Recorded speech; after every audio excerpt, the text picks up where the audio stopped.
Sirisha Bhamidipati is the co-founder of Align by Design and a transformation consultant who drives 4x to 10x growth through organization structuring and culture building. With a rich journey from banking to consulting to L&D, she's a Fulbright Scholar and Carnegie Mellon Fellow. A true story of grit and resilience, she overcame paralysis at 13 and continues to inspire people around with her unstoppable spirit. Let's welcome Sirisha to give her 3-minute speech. Hello, everyone. Imagine a group of acrobats performing without a safety net. Would they leap as high or attempt that risky mid-air twist or try something new, do some improv? Highly unlikely, right? Because without a safety net, you tend to freeze and you try playing it safe. And you tend to repeat what you already know, what you're already doing. Let's apply this to our organizations. I remember a CEO of a tech services company telling us, I encourage my people to think out of the box. I tell them to innovate. I tell them to come up with ideas. But no one seems to be interested. So we went ahead, observed the organization for a week, the working inside. And then we realized when an idea failed, it was a negative point in the year-end appraisal. Idea failing is equivalent to the person actually failing.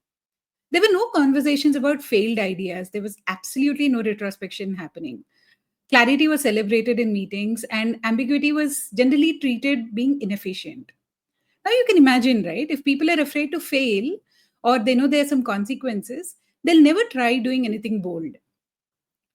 Imagine flipping this, right? When you treat failures as stepping stone to something bigger and better. People tend to speak up, they'll challenge assumptions, and they tend to build better solutions. A good example of this is the Amazon Fire Phone, right? It was a bold bet. Amazon invested a lot of time, money into it, and it failed remarkably, right? It was a total market failure. Jeff Bezos famously said this when he spoke about, if you think that's a big failure, we're up and coming up for more bigger ones, he said. This statement not only empowered the team, but it actually led them to work harder. And the same team created Alexa and Echo, two of Amazon's most successful innovations. What does this mean for us as leaders, right? To help innovation thrive in your organization? It's time to stop saying innovate and actually start creating conditions that make innovation possible.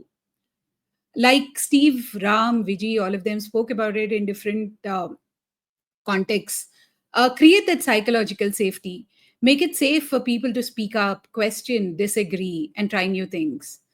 Redefine failure. That also means celebrating failure, increasing your tolerance for failure, right? Treat it as a learning on your way to success. Most important is model boldness yourself. Start talking more about things you're trying and also things you're failing and what you're learning from them. Encourage reflection. So when something goes wrong, stop asking, okay, what next or who's to blame, but actually ask, what did we learn? And most important, trust your people. Because, my dear friends, innovation isn't a process or a mindset alone, right? It's a byproduct of how people feel in your organization. The most innovative teams are not necessarily the ones with the smartest people. They're the ones with the strongest safety nets. So let's build that culture deliberately and every day. Thank you.